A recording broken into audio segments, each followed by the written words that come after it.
Hey guys, welcome back to Middle Earth Monday. In today's video, we are going to be tackling a model that was very kindly sent to me by one of the viewers.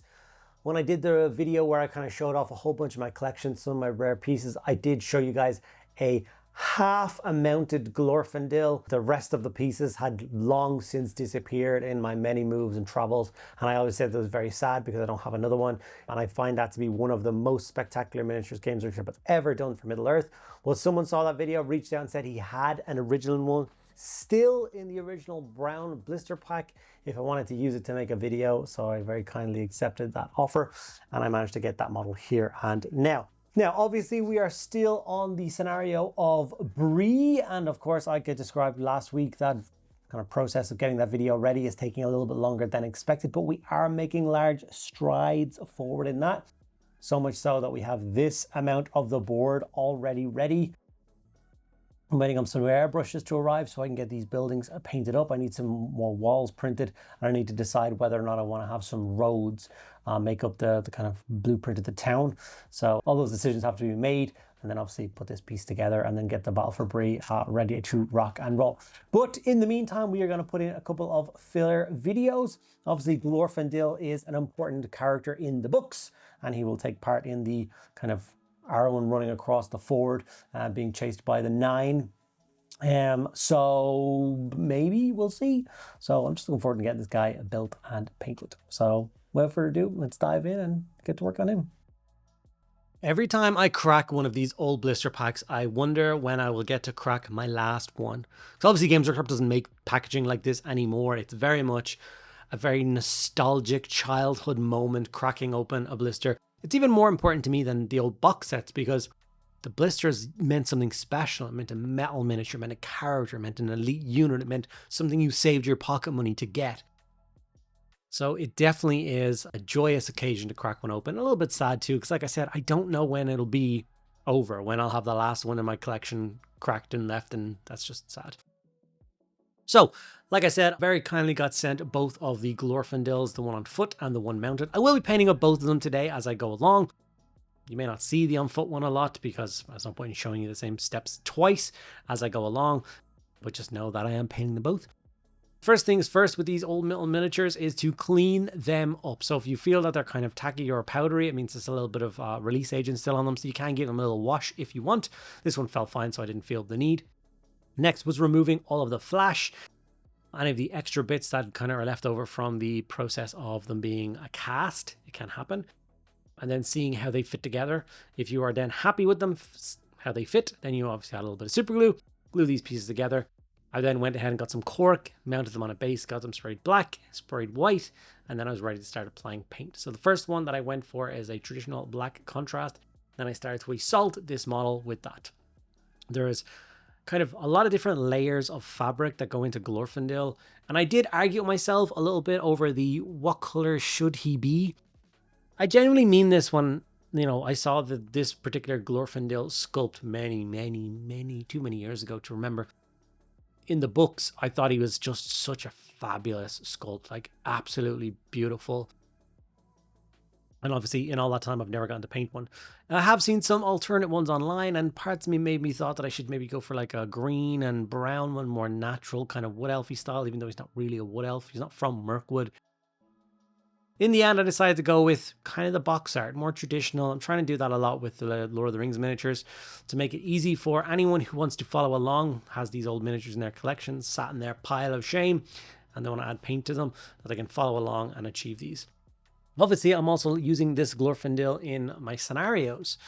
One of the interesting things that I'm trying to do with my Quest of the Ring Bearer scenario series, obviously I'm going off and doing all the scenarios. So it's not just going to be the ring bearer tottering off, and when it gets to Am Hen, they split in half, then I'll just be following Frodo, Sam, and then eventually Gollum's story arc. That's not what I want to do. Obviously, we're going to go off and see how the 3 hunters deal with Rohan and eventually make their way to Minas Tirith and fight all of that. So there is scenarios in the book that show you where to get them. I have all the books, I have all the scenarios, I have everything lined up. But in this kind of version, the most modern version of the Quest series, they're missing a few bits and pieces. In the last edition of the quest series, they gave you alternate people to play as in certain scenarios. So in the, the chase to the fort or whatever it's called, basically after the Watchtower of Amansul, Frodo gets injured, and then they try and make their way to Rivendell with the injured Frodo. Arwen then comes in and scoops him, but I have that beautiful sculpt of Arwen holding and cradling the wounded Frodo. I've got the 9 all painted up and ready to go. But in the books, it was Glorfindel that met them at the ford, and he was the one who fought off the ring wraiths. So that's obviously an option. So I want to be able to use both of these miniatures. So part of me was wondering whether I should manipulate and change the scenario slightly. So maybe it begins with Arwen being chased by the wraiths, and her goal is to get them across the river. But then instead of casting her big crazy spell to summon the water horses, maybe Glorfindel rides out and just beats the crap out of the ring wraiths, which is what he does in the books, which would be very cool. So potentially, if I decide to go for more traditional, just leave it as Arwen. I'm glad that I'm not going to leave this miniature unpainted in my wake. I'm glad that I'm doing it now anyway. And then I'll make that decision later on. Just really enjoying getting all the miniatures ready to rock and roll for these scenarios. I've wanted this collection painted for as long as I've been in the hobby. This means more to me than any Space Marine army or any Eldar, anything else. The Lord of the Rings collection means more to me than anything. So finally getting a chance to build and paint it is really just like a joyous time. Making my Monday videos is my favorite part of the week. So you can see I've applied a bunch of extra base coats to him. Some browns on all of the straps and stuff like that. We've thrown Gulman flesh on the skin, Agros dunes on the hair, some gold and silver. And then we move over to Andalusian Earth. You can use Agric Search Shade if you want for this. Andalusian Earth is just one of these ones from Green Stuff World. Obviously, I'm doing a lot of videos for Green Stuff World. This is not one of them, so this is not a promotion for them. This is just, I really enjoy their inks and shades and stuff. Obviously, this is quite dark, and I know it's a lot darker than a lot of people were expecting me to apply over a model, including the white horse. I know that seems kind of crazy, but it dries super matte, nice, and kind of deep recesses, and I find it a really enjoyable place to then start layering up from.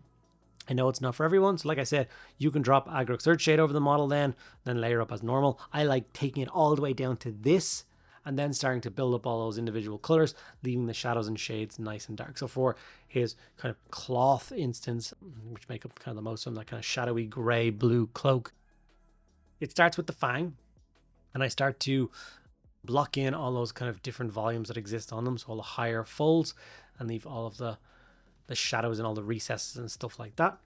And as you can see, it looks fairly blue and mundane, but as we work up through kind of Fenrisian gray and Spacewolf gray, those kind of colors to make those colors pop, it's going to look really, really nice.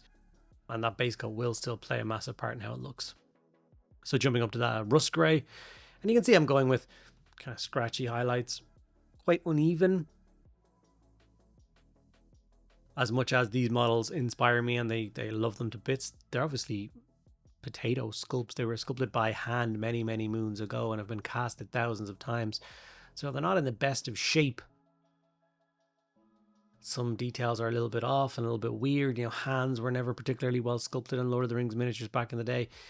The fabric goes in about 19 different directions. I don't know how it would fold that way, but you just paint on, you make do, and it just works.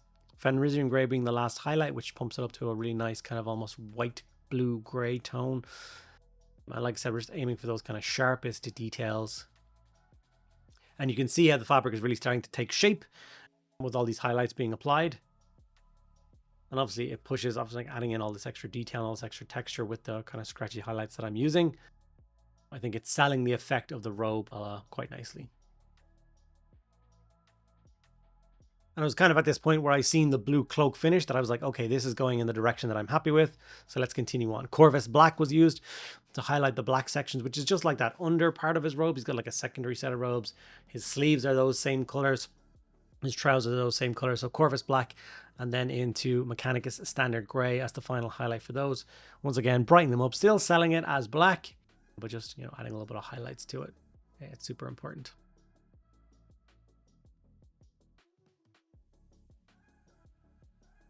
It is funny going to a really dark base coat grey as your final highlight for doing black, but it does work and it does sell it quite nicely. You can see that this model is just posed excellently. The way the horse is leaping forward, the really elegant position of the sword, those elven blades, those curved swords are just so cool.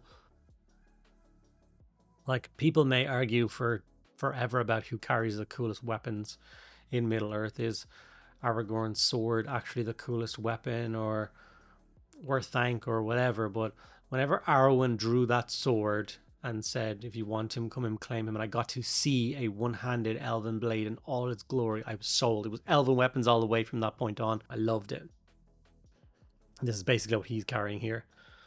Okay, time to start working up that horse. So Morghast Bone was the first colour back in, obviously covering with quite a lot of that dark Andalusian earth that we applied, but leaving the shadows in between the muscles, that nice dark colour.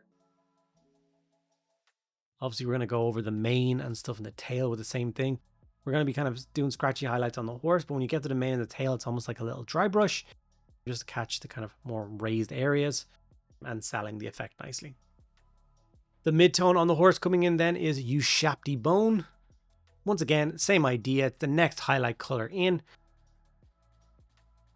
Once again, we're trying to add the kind of effect of like fur, so the scratchy highlights really kind of does sell it. Make sure they're all going in the same direction. And don't put too much pressure on the brush. You're basically just scraping with the very tip of your brush and selling that effect.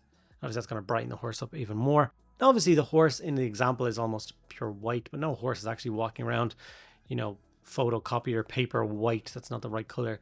So the final color that I will bring the horse to is a pallid witch flesh, and I will go in with kind of two thin scratchy highlights with that until I get the kind of color I'm looking for. And the horse sells itself to being more white than kind of a dark gray or a bone or tan or anything like that. Now, blushing flesh was then brought in for the mid-tone of the face. I have been obviously doing a lot of testing with these paints, so I've started to move across to use some of these in place of my regular paints, but Cadian Flesh Tone and Kislev Flesh will of course work just as well on these. I just like the kind of rosy touch that these have to them, especially that blushing flesh is a really nice mid-tone. And then the elf flesh goes to a nice pale color, but it doesn't feel like a really unnatural jump from the blushing to the elf, although it should be on paper. I really like it, so I'm going to continue to use it where possible. Liberator Gold was then used to touch up all of the metallic. Now, originally that blue color was supposed to go between the bits that I'm painting now. That like band around his chest is supposed to have that same blue color. But this is where the kind of age and the hand sculptedness of the model really just didn't sell itself. The kind of gold filigree that existed around the model, it was really hard to figure out what the hell I was looking at, and it was super hard to like break it apart from the rest of the models. So I ended up going a little bit overboard with the gold, and then I went back in with silver and kind of fed that a little bit in between those details to sell it as like it's like a metallic band around them. And the same thing for the hood on the horse. It was supposed to be that same blue color, but I couldn't make it work. Obviously, this model has been redone in plastic. He's wearing his full elven army. He is glorious, and he would have been an option to do, and I do own him, but I was never going to pass up the opportunity to paint this model. So with the model coming into its kind of final stages of being painted, it's time to work up the base. So we used some dark earth from AK to put some texture paste on, and then it's a simple kind of dark orange dry brush, and then a light bone dry brush gives me the kind of soil texture that I love. It's nice and rich, it's nice and warm, complements the models really well. And then after that, all we're going to do is assault the model with lots of basing tufts and flock and stuff. Once again, from Green Stuff World, I've been finding their little kind of bushes and hedges and flowers and stuff so useful for my Lord of the Rings series. And like I said, I just want to say again, I'm not sponsored by Green Stuff World in these videos. They sponsor my main channel, not the side channel. And this just goes to show that I actually do quite enjoy using them. It adds such a pop of color to the bases and feels very kind of Middle Earthy, I think. And I love it. So usually I just throw in some shrubs, and then I just have some kind of foamy sections that's used to be used for and supposed to be used for making like tree armatures and stuff. But I like adding a touch of super glue to the base. kind of pressing this into place and then peeling it off, and it gives you a really nice mossy ground texture. And with that, we have our finished Glorfindel ready for war, ready to fight the 9. Hopefully you guys enjoyed this video. You're enjoying the Middle Earth Monday series. If you are, make sure you give the video a like and make sure you're subscribed. Patreon is also linked down below if you're looking for a bunch of extra content. Thank you guys so much for sticking out at the end of the video. I'll see you in the next one.